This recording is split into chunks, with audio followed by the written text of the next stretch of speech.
Once again, I'm back with another IELTS speaking video, and today in this video I'm going to talk about a very important question about IELTS speaking. बहुत ही important question है जो IELTS speaking में बहुत सारे students हैं जिनको नहीं पता है इस चीज़ के बारे में.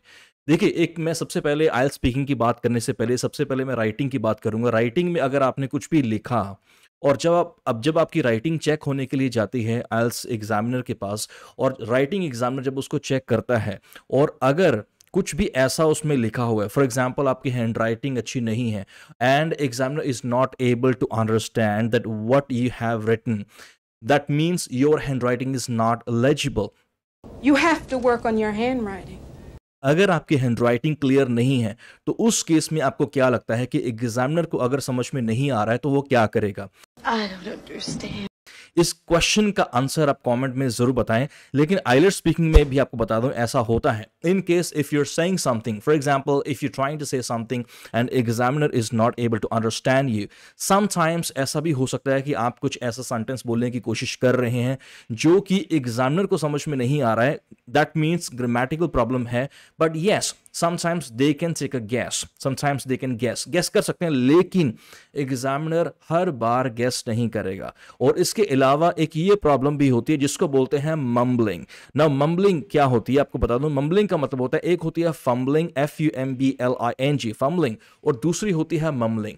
फम्बलिंग का मतलब होता है जब आप इस तरीके से बोलते हैं and I just that means जब आप अटक के बोलते हैं उसको बोलते हैं फम्बलिंग. और मम्बलिंग बोलते हैं जब आप कुछ बोल रहे हैं, when you are saying something, when you are speaking something and it's not clear और it's not understandable. That means examiner is not able to understand you. अगर एग्जामिनर को समझ में नहीं आ रहा या आया तो ये मेरा क्वेश्चन है, क्या एग्जामिनर आपसे ये बोलेगा I am sorry, I didn't get you, I'm sorry, but I didn't understand you. Please repeat it? क्या ये वो आपसे बोल सकता है? ये मेरा क्वेश्चन है जो बहुत ही इंपॉर्टेंट क्वेश्चन है. आज की इस वीडियो के अंदर इस क्वेश्चन का मैं आंसर आपको देने वाला हूं जो कि बहुत ही इंपॉर्टेंट है. टाइम निकाल के इस वीडियो को लास्ट तक जरूर देखें. और आपको बता दूं ये बहुत ही इंपॉर्टेंट है.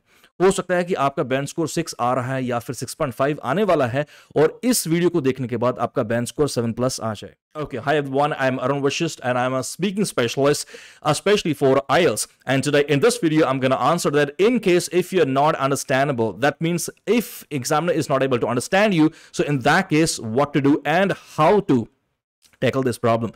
क्या आपके साथ भी ऐसा होता है कि sometimes when you say something, और आप जब जहां पर प्रैक्टिस कर रहे हैं प्रैक्टिस टीचर के साथ किसी भी कोचिंग इंस्टीट्यूट के अंदर, हो सकता है कि आपके जो टीचर हैं वो आपको बोलते हो कि please speak loudly, The skull and crossbones speak loudly in all please languages. Speak loudly, I am not able to understand you और I am not able to hear you. Sometimes देखिए, एक तो है सुनना, जैसे मैं बोलूँ कि एक तो है सुनना और एक है अंडरस्टैंड. सुनना दैट मीन्स जिसको हम लोग बोल सकते हैं हियर भी बोल सकते हैं, लिसन भी बोल सकते हैं. इनमें डिफरेंस होता है, वो मैं इस वीडियो के अंदर बात नहीं करूंगा. एक तो है सुनना और एक है समझ में आना. Sometime it happens like when you से something in your mother tongue. हो सकता है कभी कभी पंजाबी हिंदी में कुछ कहा भी हमें पंजाबी हिंदी में समझ में नहीं आता है. दैट मीन्स वो बात समझ में नहीं आ रही है, उसको बोलते हैं understanding. That means examiner is not able to understand. लेकिन समटाइम इट हैपेंस व्हेन किसी ने कुछ कहा एंड वी से क्या कहा, मुझे सुना नहीं. सो इन दोनों केसेस के अंदर आपकी जो स्पीकिंग है उसके ऊपर आपका जो स्कोर है वो किस तरीके से आपका बैंड स्कोर डिडक्ट हो सकता है, ये आपको मैं बताने के लिए इस वीडियो में बहुत इंपॉर्टेंट क्वेश्चन मैंने लिया है. What if examiner doesn't understand you?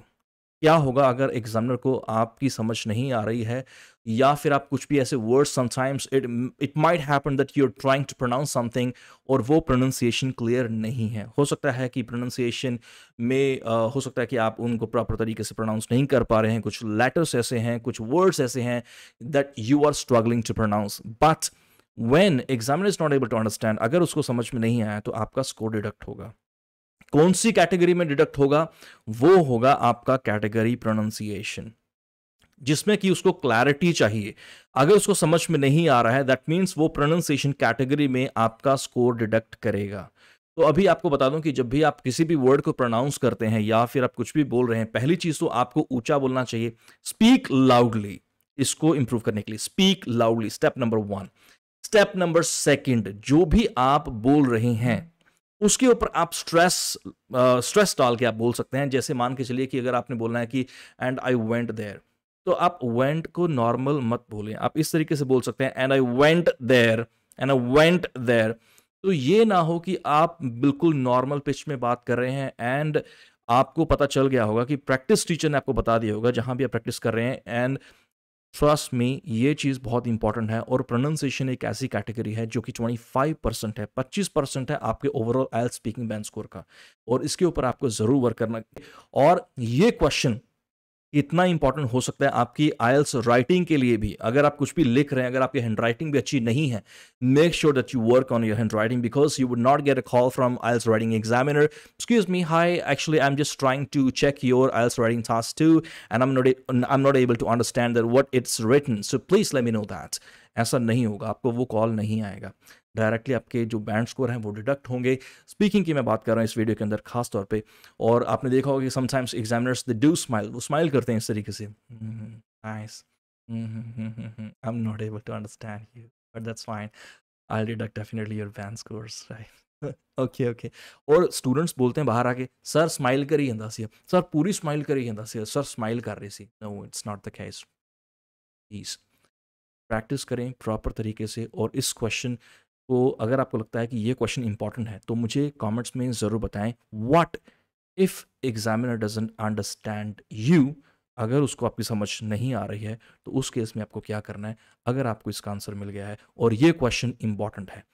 So please let me in the comment section below and I will see you in the next video. Thank you, take care, bye.